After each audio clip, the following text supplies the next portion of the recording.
Peoria Police and Fire had reason to celebrate recently as their newest public safety tool touched down in Peoria. Today, I'm talking with the police chief and fire chief to find out how the addition of the helicopter will help improve public safety.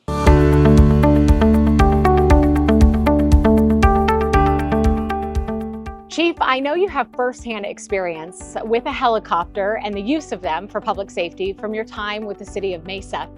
Tell us about the impact that you saw having that additional tool to help not only the department, but to really serve the public in a better way. Yeah, absolutely. I had a lot of experience working with the air unit through a variety of assignments that I had.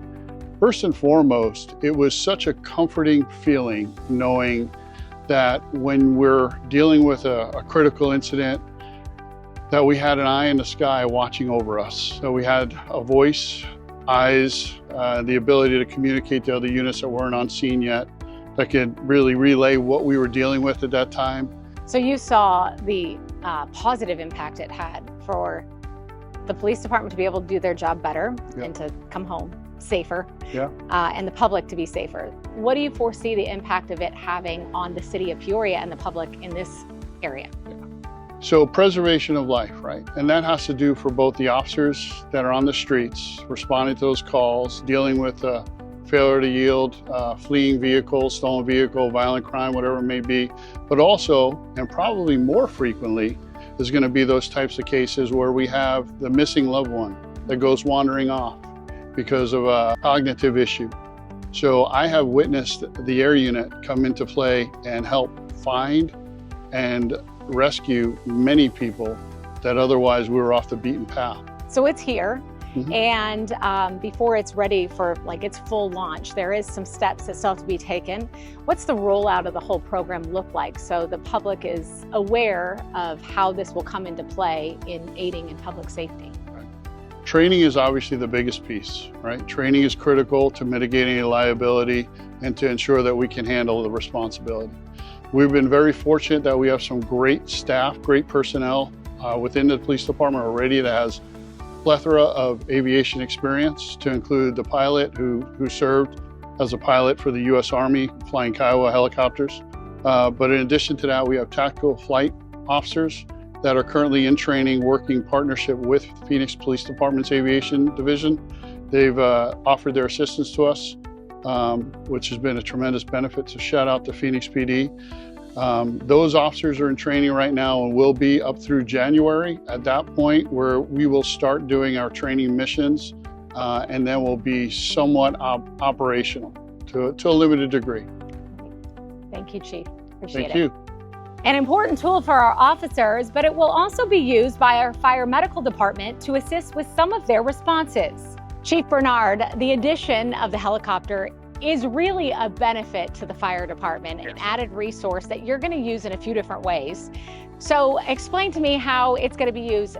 Let's start with the TRT, Technical Rescue Teams. Yes. This will be used in a multitude of ways for that team. That's correct. And like you say, another tool for us for that. So Technical Rescue Team's been around for 30 years in Peoria.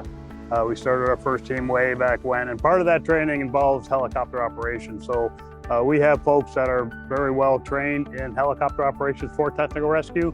So it might be stuff like a lost hiker, somebody injured on a trail up north, maybe some off-road stuff, UTVs, motorcycles north of the lake.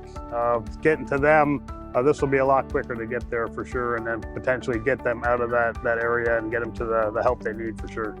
I understand it'll also be a resource for wildland fires, which in Arizona we see them, especially in the city of Peoria and the outskirts of town. We get them. Yes. They're dry, hot summer months. Absolutely, yeah, and there's a lot of vegetation out there right now. So, you know, a spark off a 74, somebody throws a cigarette out, and now we got to start, and those things move. There's a lot of wind, it moves a lot quicker.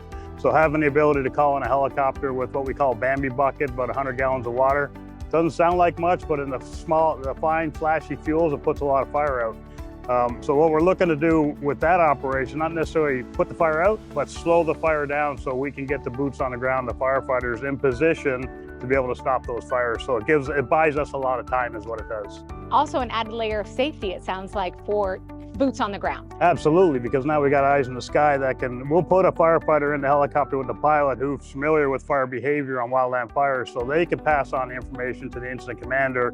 Hey, this fire is moving in this direction. Hey, there's hazards over here. There's values at risk over here, and give us a lot of information that we can't see with boots on the ground. Overall, the impact this will have for Peoria Fire and Medical.